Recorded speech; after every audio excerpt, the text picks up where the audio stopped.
What's up, everybody? It's the kid Mike May, aka Captain Wiggler, signing in from the Mayed Homestead. Hey, listen, I just finished editing this video. It's like 9:30 on Thanksgiving weekend. It's a Sunday night. But I wanted to say before you get into this video that I'm not going to be one of those fab shop guys that just taps on each individual subject and gives you a little bit of a glance over in each thing. I want to take time for the beginners so that they can learn the fundamentals the right way. This video is a little winded, and if you stick through to the end, you'll learn how I built this custom exhaust. It's a chimney stack out of 3.5-inch square tube for this Wiseway GW 1949 pellet stove to help save my family over $2,700. All that information's in the video. Be sure to watch it to the end. And for you beginner guys, this is for you. I hope you get enough information out of this video to get after it yourselves and to be inspired to build something cool. It's a Harbor Freight rig, and you can take one of these and do great things. So, without further ado, let's get into the video. Peace. What is up, Self-Made Homestead fam bam? Happy turkey leg. My best to you and yours this season. Be thankful for life, health, family, and faith. Today's episode is an epic one. So yesterday, we did the test fit up and the scrap test to get the wire feed and everything dialed in for that Harbor Freight welder. That video is in the description below. Today's task. This is a Wiseway rocket stove, gravity fed pellet stove. And I'm gonna show you guys how to make this bad boy work in a basement application without killing yourselves or your family. Also, how to save thousands in the process. So, backstory, my farmhouse was built in 1900. In the mid 80s, there was a fire here in one of the floors above us. We're in the basement. Remember, this house is technically 3 stories. You got the basement, first floor, and the second floor. So in the 80s, there was a fire. My chimney was backfilled with a whole bunch of block and nastiness. After that happened, and then they switched to a fuel oil furnace. I don't know if you guys know, but right now gas prices are astronomical. Fuel oil prices are ridiculous. And I'm not trying to pay $15,000 a season to keep my house warm. So this pellet stove will come in crucial as I duct it to the upstairs areas, heat rises, and keep it out here. Now, Bob Ross, happy accident. This window, that was a window in my block, was destroyed. It was a source of water intrusion. So right now we got a temporary Band-Aid on it. By the end of today, that bad boy will be infilled and curing. We got a storm coming tomorrow, so I'm using fast setting concrete to get this stovepipe out of the wall. I'm gonna give you all the dimensions for my application, but measure twice, maybe even 4 times when you're using steel, and cut once, okay? Stay tuned to the end, and we'll hopefully have this thing burning out by the end of today.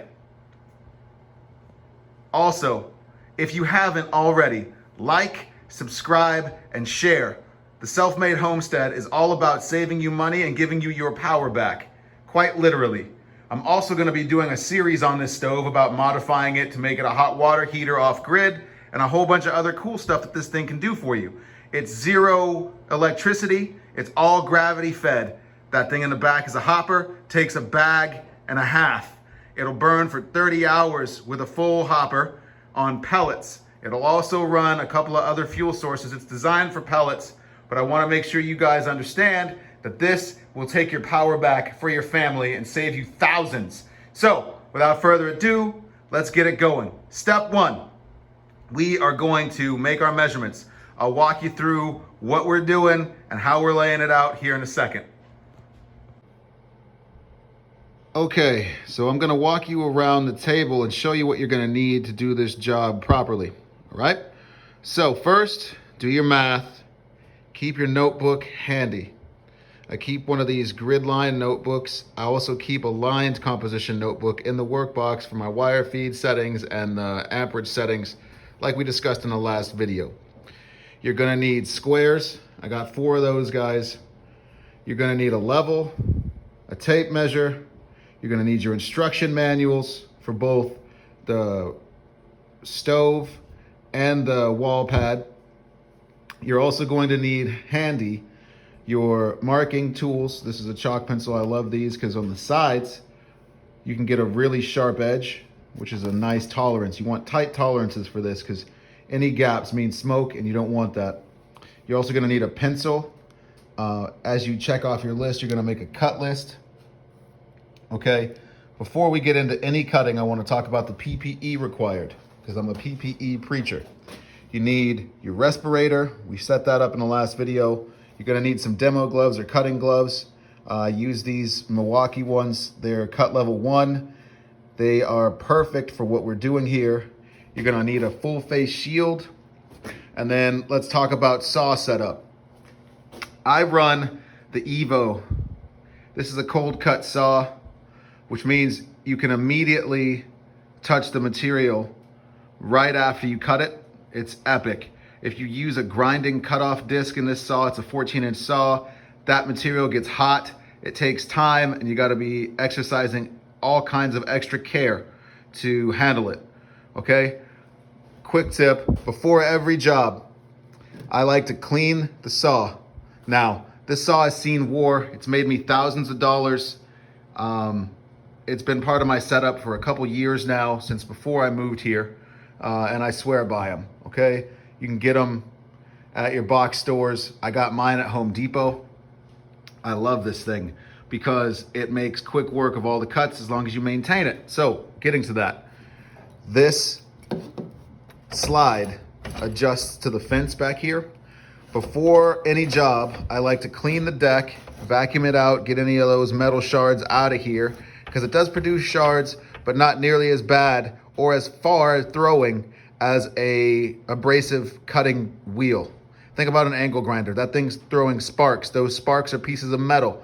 This thing keeps that to a minimum, but you want to maintain the saw. So you clean those out. To do that, I use a brush and my magnetic sweeper.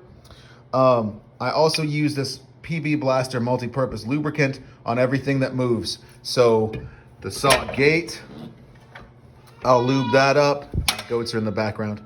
I'll lube up this thread here so it's smooth. You see how easy that is? I'm doing that with one hand, right? You don't want to mess around with the, you don't want any of that. You want it nice and, that's how you know it's lubed properly. You don't want the thing dripping, right? But you want that thing nice and smooth.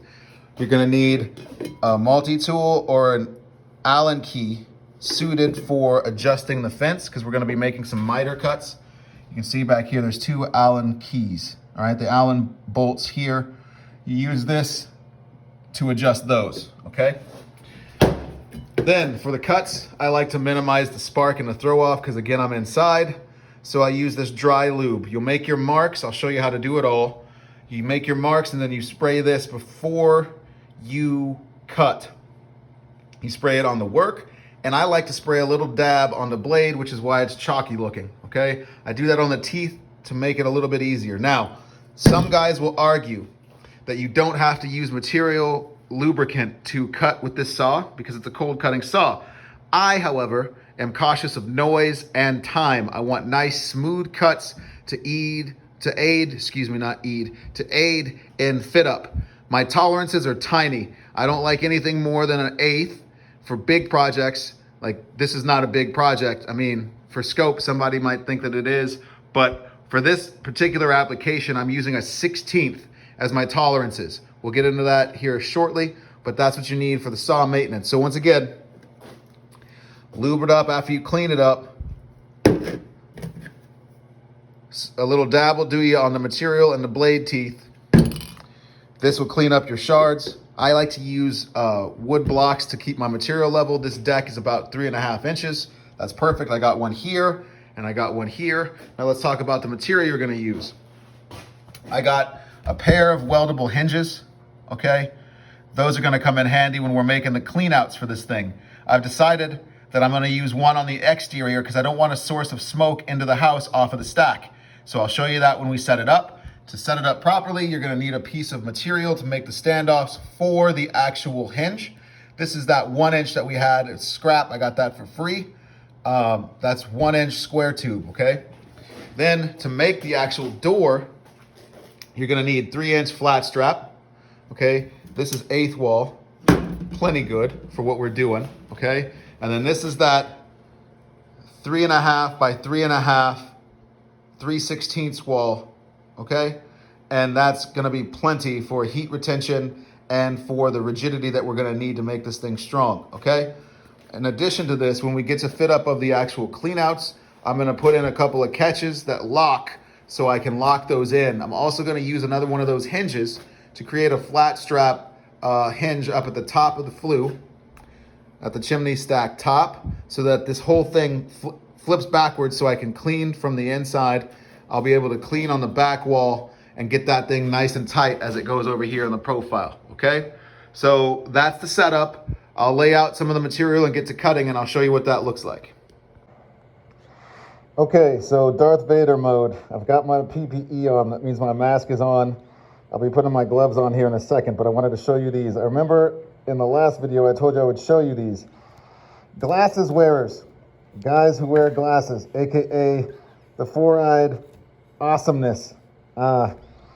These are prescription PPE glasses by Armour X, okay?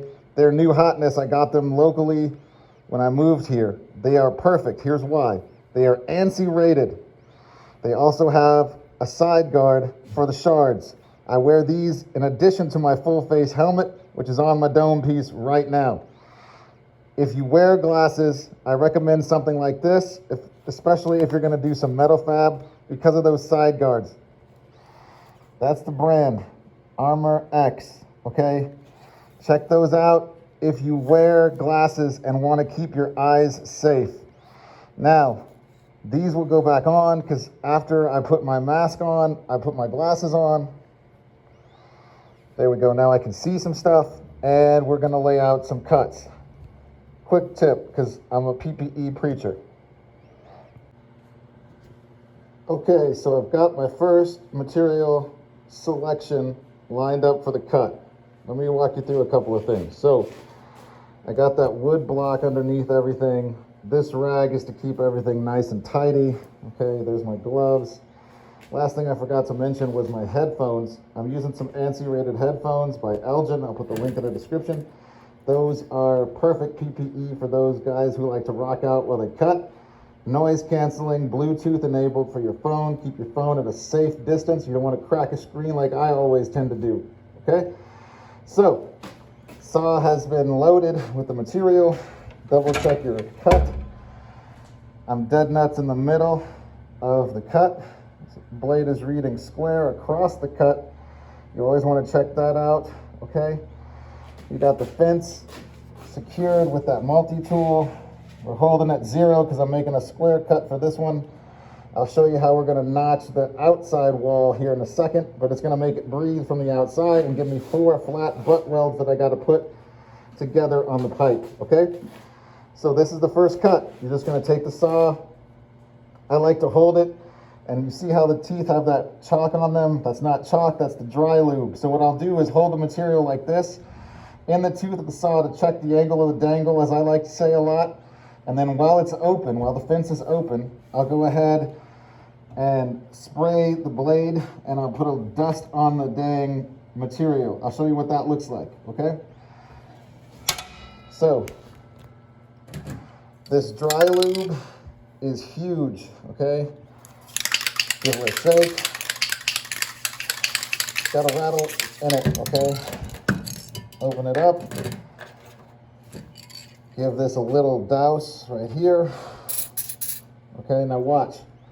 This stuff is awesome because it'll create a film. And on this thicker material, this saw can cut crazy stuff. I've cut 5/8 bar with it. I've cut 3-inch bar with it. I've cut all kinds of cool stuff. But the trick is to let the dry lube do its thing. You see how it's doing that chalky, nice, little clean film on both sides of the material? You'll have to do a little cleanup later, but it's worth every bit of it, okay? And then I'll do the same thing on the blade. Always let it cure out a little bit before you go to cut it. All right, I'll check back after I've made the cut. Okay, so the Evo saw is gone, and before I put on my PPE, I'm gonna walk you through the next part of this project. The Evo's gone. We're gonna be doing the rest of this prep work with an angle grinder. I'll show you what we're doing. So, here's the deal. This is the 15-inch vertical stack that connects to the top of the chimney at the round right there and goes up, okay? Let me get focus again. It goes there and comes up, right? Right there, okay? Comes up and gets me out the wall. This is the 42-inch horizontal out of wall section, okay? We're gonna be notching that in a second so that when we weld it, it is all gonna be butt welds. I changed the design a little bit to make it easier for you new guys. I wanna make sure that everything I do is attainable from this point forward. Now, I could have used my Evo saw and made miter cuts, but not everybody has the cash for a miter saw of that value at this point in the career. You can use an angle grinder, but it'll take a little bit longer, okay? So I'm gonna be doing that just to show you that it can be done. All right, so this 42-inch horizontal out of wall connection here will have notches in it, just like this. And I just use a piece of square tube to lay it out, okay? So I'm gonna use that. Make sure you got a nice little weld pool right here. You gotta be able to have a nice little lip. So we did that on both ends of that vertical, on that horizontal there, okay? So we're gonna have it notched right there. Now, one side of this notch, very important to note, one side of this notch is gonna be notched on top and bottom. So this piece and then the mirrored piece on the bottom that's sitting on my table right now will be notched out the same way, okay? Then, moving to the back, you always gotta think about ease of use as a fabricator. Your clients appreciate it, that's how you get calls back. So here's what's up. I had that 36 7/8 drop off of the run that we had. So a drop is a material piece that's left over, right? We're gonna keep that and use it here. Now, what's dope is that I'm using this to get to my goal. This is the 30-inch section. That's a 36 7/8. So that means I have 5 foot 6 7/8, which is a little bit better than my math was originally, and it saves me to do this. This is going to be hinged. I'm gonna put a gasket on it after it's done. So it's gonna sit here, and then on the face of it, it's gonna have a lock that looks like these, okay? I'm gonna weld this onto the face so I can lock it, also open it, so when it comes time to clean it out, guess what, y'all? This whole stack is hinged. I know, right? If you're gonna do it right, especially if it's for you, because your work is a calling card. So this is gonna be hinged so that when I have to clean it every season or regularly, I'm an OCD guy when it comes to cleanliness. I don't know if you guys have picked up with that. I'm super OCD with my cleanliness on the work site and everything. So guys used to hate me for it, but whatever. Anyway, so I'll be able to pop this hinge open with that clasp I just showed you and clean the stack down here. And while it's flipped over, I'll clean this stack too, which is gonna have the chimney cap on it, okay? So that saves a whole bunch of material. Let me show you why. So walking over to my material stock, this was the only piece of drop. This is also gonna be used with the entire other run of this, okay? That $270 number I gave you was for a 24-foot stick. I'm sure you could have guys cut it in half, but I'm about to show you guys in the next video how to build some super sweet rocket stoves for camping and outdoor use, because I'm a big guy on that. We're coming up on winter time. I'm gonna introduce you guys to one of the first of its kind. It's gonna be a gravity-fed pellet rocket stove. So it's good for the environment and your campsite. And it's gonna be vented, so you can use that bad boy inside your tent. Anyway, that's next video. Spoiler alert. All right, so that means I only used half, not even half.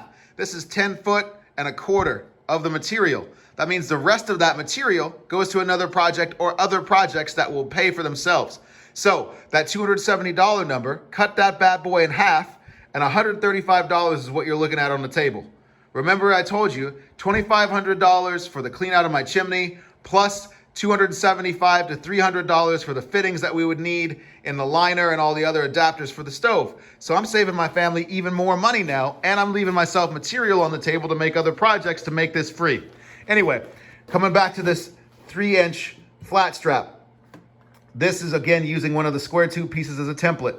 I'm gonna cut 2 of these. One is gonna be solid welded on the interior of the house so that no smoke leaks out into the house. The other one is going to be hinged on the backside of this horizontal outer wall. So yet again, I'll be able to clean either section of that as well as the back half of this at the horizontal wall. So there'll be no soot left in there, and there's less resistance, okay? So I'll check back after I've notched all of this material with my angle grinder, and we'll show you what we got left. All right, guys, it's starting to look like something. Okay, so here's the deal. What you should be left with is plenty of labels. Notice, I'm OCD, I can't stress it enough. This is labeled in chalk and in pen, so I cannot screw it up, okay? So, overview, this is the bottom, as it says. This 15-inch vertical stack attaches to the chimney stack there. This horizontal run will then go out the window. Sorry, this horizontal run will go out the window opening and get encased once I close that in with concrete. Then, that's the chimney stack right there, okay? Now let me show you some of the notches we were talking about. Using the square tube as a template, I left enough, there's an 1/8 inch profile here, and then I left enough all the way around to attach this tube.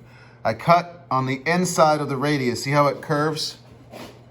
I cut on the inside of the radius to leave a plenty big opening. Now, something to note, this is that cap. It goes in here, okay? It's labeled this side up, blah, all right? Tack it up, weld it solid all the way around. Bam. Coming over here, remembering that this hole is the bottom. I'm gonna flip it over, okay? So here's what happens. Solid, solid, solid, solid, solid. At the end, the chimney stack goes here. I'll use the 15-inch for reference. Giggity. All right, chimney stack sits this way, like a this, okay? All the way in there. All right, so you got plenty of weld material on this side, the seat here on the beveled edge, plenty of material there on that side. Now, notice that bottom hole, that BTMCO stands for bottom cleanout, okay? This is going to be hinged on the bottom, outside, so that when I open up the chimney, I can push all that crap out of it like a plunger, right? All the way to the ground. I'll put a bucket underneath it, clean it all out, it'll be good to go. Remembering that the chimney stack is hinged there, so I'll be able to clean the top and the bottom, labeled 1 as the bottom, 2 as the top, okay? And then, for funsies, I added a hinged damper, okay? So this will allow more or less air, because it'll be hinged like this. I'll weld I got a piece of 3/8 bar over there. I'll weld a tab to it so that I can use a chain that's affixed to the vertical stack. I'll just weld it here, okay? And then you can use the damper and open and close it, fine tune it from the outside. That's part of the tuning the stove. Now, in the instructions, they tell you that you need at least 18-foot stack. That's if you don't treat this thing like a rocket stove. By having an adjustable exterior damper, I can control the flow that this thing sucks in. Let me walk to the stove really quick, show you the back end of this bad boy, okay? That is a 4-inch flange with a 6-inch increaser on it. I intend to run a 6-inch piece of 90, like a 6-inch duct, 90 going this way, with an inline fan out of the combustible range using flex duct, okay? I'll use an inline fan that has variable speed to push air from the room through the fan to kind of regulate this bad boy, all right? So that means air control on the in and air control on the out, which is awesome, okay? Optimize your material so you don't burn through fuel. Now, in an effort to show you the importance of PPE, I had my mask on, had my gloves on. Look at that, they got a little burned out, okay? Not too bad, but my left hand always gets hit. Always gets hit because I guide with my right. My left hand always catches the slag. Notice I've cleaned the whole table up. I swept the floor, but look at this. That's my smock. That burnout could have been my shirt, but because I wear PPE, I'm safe and I'm not scorched. Can't stress the importance of PPE enough. Okay, so now finesse work. Got to make sure that these are all pretty. Get my my welding area beveled. Also, never, ever, ever waste material, okay? Keep it labeled, bottom clean out. exterior damper, right? Interior cap. Now, moving my gloves out of the way. These are two of the pieces that I took out of this end right here, right? Same material thickness. These will be our test samples to get the welder dialed in so that you never ever screw up over here. By the time you get from this to this, everything should be dialed. Now, a pro tip. A lot of guys do that. Okay, that's cool. That'll give you two, if you count the bottom and the top, two opportunities. What I like to do is what I just showed you. I create a stair-step diamond like this, right? 1, 2, flip it over, 3, 4 surfaces that you can practice on. Get it dialed in before you hit the expensive stuff. All right, so I'm gonna do a little bit of flap work to get this thing prepped up. I'm using a 120 grit flap disc because I want some detail. I want to finesse these. I want to get all the silver slivers out of here. I want to make everything pretty before I fit it up. The more you do that as you go, the less you have to do at the end, okay? I'll check back. If I haven't already said it, happy Thanksgiving, everybody. I'm doing this on Thanksgiving 2022, just to give you a reference of the time when you watch this video. Okay, so side note, we're expecting 100% rain tomorrow, which is going to be interesting. So this is going to have to be a two-parter. The metal prep is done for the assembly. I'll probably be welding that after we eat. It's almost time to eat something, but I wanted to show you this really quickly. So here's the layout. Based on my math, from the interior where the stove stack goes to the wall, which I've used as a 6-inch block, it's more than plenty for what we're doing. We're infilling an inset here with about a 4-inch lip, so I wanted to make sure I had extra play on both sides because the windowsill is backfilled already. So I wanted to show you this, how it translates interior to exterior. So 20.5 here, plus 6 inches for the wall. Then you got exterior 15 inches from the wall outside. And so what I've done, I'll show you here in a second, is dig a hole where that starts with a little bit of wiggle room because we're using concrete and metal, two very permanent construction materials. So using this spare piece of 1-inch square tube, I'm gonna go ahead and make this the brace that accepts the weight of the vertical stack behind it, okay? So I'm gonna concrete that into the ground, but I'll show you that from the outside. Okay, so from this corner to that line is 16 inches. That math translates outside to inside. Using the 3.5 diameter, we're coming to about right there. So I made it a little bit wider for the line. I translated a 19-inch line out there, but it's gonna end up being 19.5. So I went 4 inches. That way I got enough wiggle room to fit it through. So what's happening right underneath that, you'll see there's a hole. I dug a hole. Shadow's casting it weird, but I dug a hole so I can set the concrete and also set that pipe today. I'm using rapid set concrete. It'll be cured up in 30 minutes. So I'll set that and then cover it after I know that it's set and it's level, okay? So what we're gonna end up doing is using that anchor to come out of the wall and return back to the pipe with a piece of flat strap that matches that math. That way, when I do the field install, I'm gonna have to bring the welder outside to do this scope. After this pipe is installed, I'm going to install the brace at the final height to make it flush and then use the 3-inch flat strap to support it against the concrete anchor, okay? So that way I can come vertical here. Let me zoom back out. So just to give you reference, here's the window, okay? My mark translates to here for the pipe height overall, okay? Now here I've also marked it 62 inches. Now remember, we're gonna go a little bit higher than that. So that's fine because we're gonna be coming out of the wall out here and have plenty of safe distance here. Now as an added precaution, what I'm gonna end up doing is taking a piece of metal that matches the width of this window opening that I'm gonna infill, and goes all the way up to my mark, past my mark to that seam, okay? Just right here, if you follow it up, okay? And what that's gonna do after I delete the siding is give me a fire retardant redundancy, because I don't want to have any ambient heat. Even though I'm plenty far away, it's outside, the heat's not going to stay there.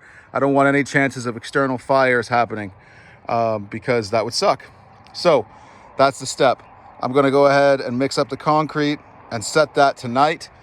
And while that's curing, I'm going to go ahead and fit up the pipe, the square tube for the chimney stack, install the hinges on the other part of it, and create the sleeves that we're going to need for reinforcing it on the inside so it doesn't wobble. But this concrete anchor is huge, okay?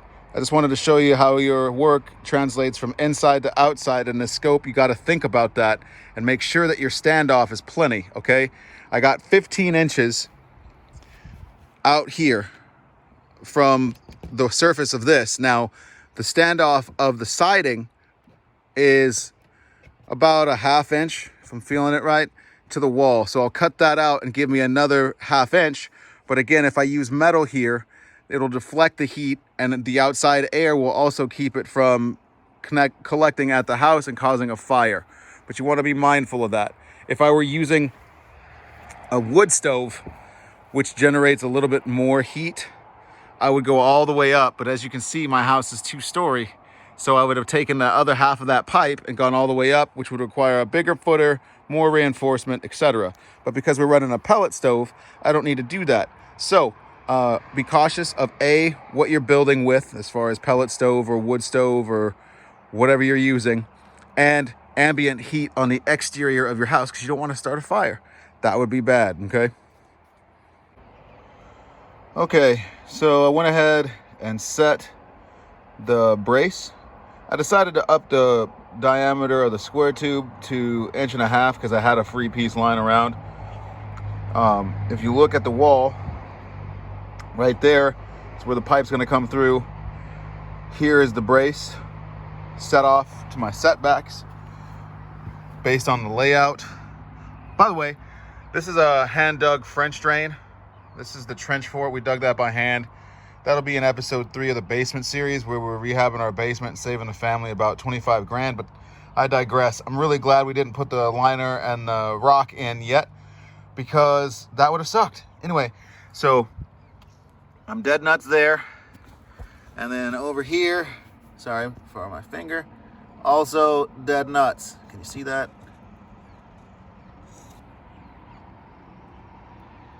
All right. I'd call that a win. Rain's coming about 3 a.m. So I wanted to make sure that this was good and set before that. For style points, I left a little extra. That gives me something else to talk to you guys about. Let me pull these levels real quick. So you see the lines here? This is how this looks, all right? So real quick, here is the bottom of the windowsill. I used a stud, a 2x4 stud, which is 1.5 inches, to do the set off so that I come out of the windowsill 1.5 inches. Then I've got this tolerance in relationship to the top of the pipe or the bottom of the pipe, depending on what your perspective is. From inside the house, it's the top. From here, it's the bottom. Anyway, so I left myself enough slack. Now, once I bring the pipe through the window, I'm not doing that because we have rain coming, but once I do that, I'll be able to cut this down to size and not have to re-pipe anything, because that would suck.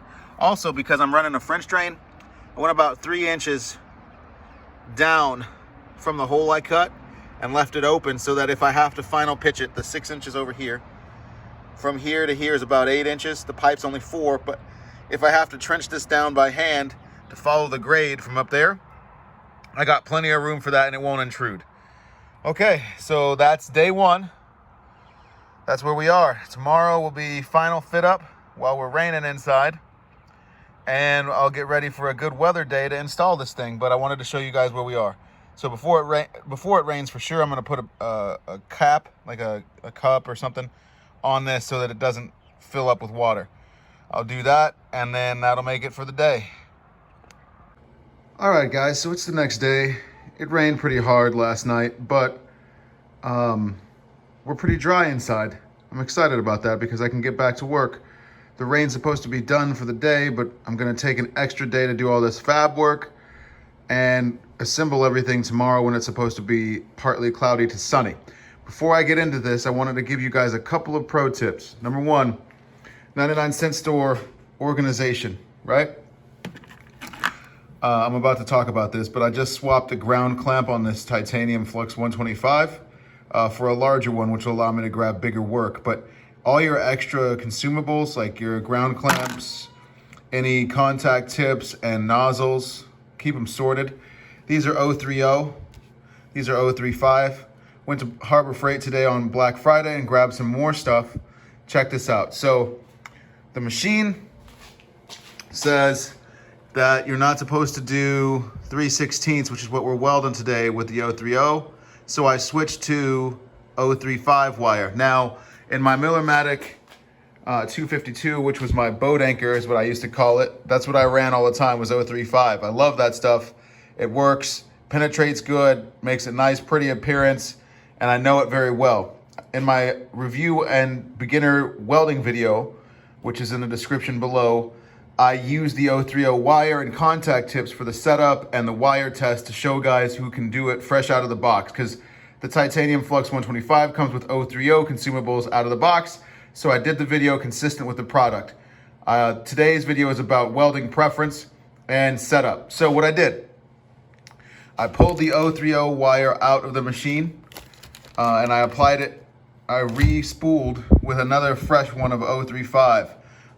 You can look at that now. So I got the 035 running in there now. Be sure that if you swap it out, you flip the drive roll over. It's 030 and 035. Out of the box, it's with the 030 side up. If you don't flip that over, you're gonna run into some drama. Trust me. Bird's nest is real, you don't want any of that. So I just re-spooled the same way I did in the video, and if you haven't seen that, go ahead and check that out. Again, it's in the description below, but it's there. So, coming back over here. This is the stock ground clamp. Now, for most guys, it'll be cool, but look, that's all the range you get, okay? To remove it, that is an 8mm. That's also an 8mm. So, I used a 1/4-inch drive on the inside because it's shallow to get the clearance of the handle, and 3/8 on the outside to get it done. I unratcheted it, I loosened it up, pulled it out. This is what you're left with. You're gonna cut the stock contact tip off. This clamp is gonna come off because it won't work with this burly son B right here. So what you do with this guy is, that is a 14, right? So you're gonna cut the wire, and with the raw, you're gonna either strip back the wire with some wire strippers, cut the shielding back, okay? Use some, I got my Kleins right here. I freaking love these guys. And then you're gonna use one of these on the end, okay? That's perfect diameter for the existing wire. This is a number 4. They look like this. Number 4 AWG 3/8 stud. You get a 2-pack of them over in the welding section at Harbor Freight. Moving on, you're gonna need a piece of heat shrink. I use the heat shrink cable on it. You can use a lighter, that's why it's on the table, or you can use a heat gun. My wife has a heat gun, can't find it. That's always how it goes, so I use the lighter.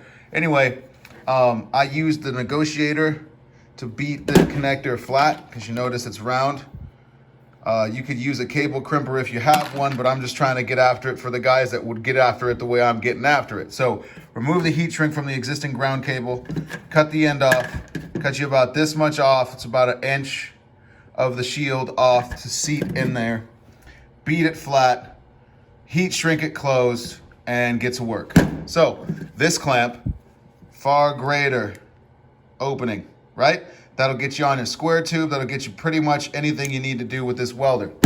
All right, so knowing that a proper ground and the right tool for the job is the key, we're now set up. So I'm gonna do some test beads with the 035 wire, get it dialed in the same way I did in my other video, and I'll check back.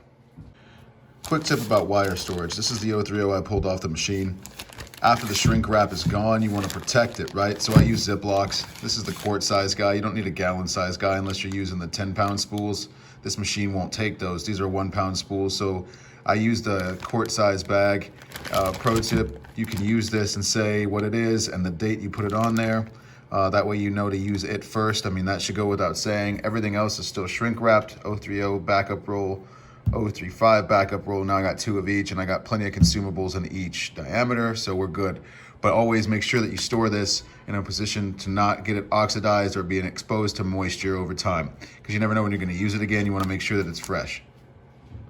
All right, so I took my PPE off after running a couple of test beads. This is the first one I ran, labeled 1. There's a little bit of undercutting here, some porosity, a lot more slag present. So I brought it up a little bit. Got to get used to the wire speed. This is the second weld I did. Looks way better, super pretty. All of this will be cleaned off.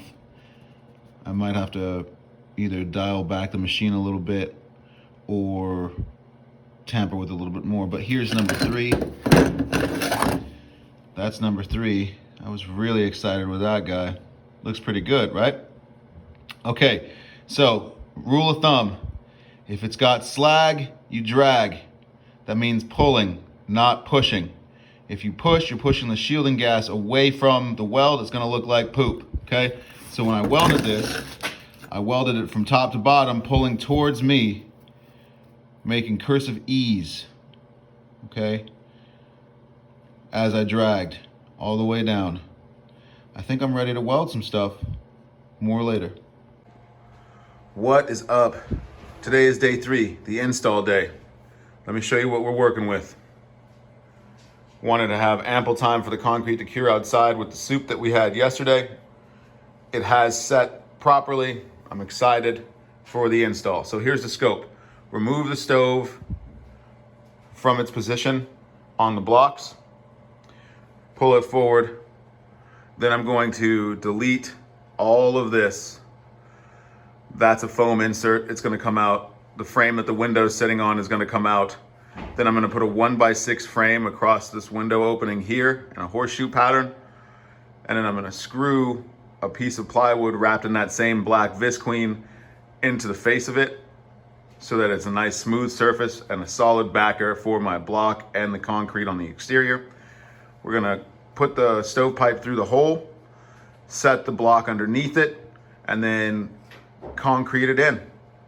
Let me show you what we work with. Yesterday was the fab day. So here is the rise.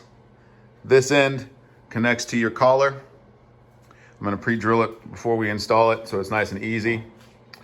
I decided to infill the bottom clean out because I didn't want smoke to extrude from there. I didn't want it to escape here before getting out the stack. So I deleted that, infilled it, welded it closed, and smoothed it out. Here's my damper and clean out. Okay, nice and clean. I used some chain to pay respect to my custom barbecue grill work. I do outdoor smokers and kitchens for people. That's one of the things I do. I used an extra link here so I could grab it just like I am now, open it, clean it out. See, it's adjustable using the rebar tab. That's for cleaning.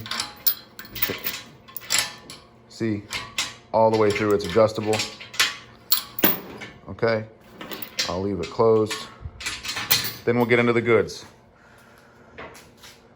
I use just your standard universal gate latch. I modified it. I used this portion, chopped the ball off of it, and welded it in. Looks like that. I added a chain link to keep the theme consistent. I'll show you what that does right now. So here's the top of the stack. It goes just like that. Then you lock it down like that. Gravity will hold it in place. Coming out of that, you got a 3 to 4 increaser. This is all box store hardware. You find it in your pellet stove section or your stove section. You got the increaser from 3 to 4. Then this collar sits inside it, like this. Then the cap to keep the rain out goes just like that. So that's what it'll look like on the top of the stack. All that's left, pre-drill the holes on all 4 sides here, pre-drill the holes on all 4 sides down there, so that when I set it, I can self-tap it and it's good to run. Then to have extra security, I'm gonna self-tap all of these guys together in one piece and install after we get everything going. More on that in a minute. Okay, so here's the scope. It's gonna go pretty quick. We're using fast set concrete now that the window opening has been deleted. We're gonna go ahead and lay this brick down. Remember, I did the math to make sure that that would sit on the sill. We demoed the sill out, made it flat against the CMU block down here. Now I'm gonna put these stones in, set that, make it level, and then set the pipe. After I set that pipe, I'll cut it to height based on the math after we reset the stove in the spot, and then we'll go from there with the infill. I got red bricks there, so we can fill it in with the red brick and these as we go. Here we go. Stovepipes installed. Game on. There it is, everyone. Installed and in place. Tomorrow is the test fire. We've been battling the rain and weather for the past couple of days, but we got it done. Up top, that flue cap is removable so that when I need to service the pipe, I can. The hinge is in the middle span right there, and it allows you to hinge it back towards you. On the bottom here is the damper, so I can adjust the flow. We'll show you the test fire video in a video coming up, but until then, be sure to mash that subscribe button if you found this video helpful. If you feel inspired to build some stuff, please comment below. Let me know how I can help. I'd love to help you guys get into your shops and take your power back. Until next time, it's Mike May with the Self-Made Homestead. I'll see you on the next video. I gotta get out of the weather. Peace.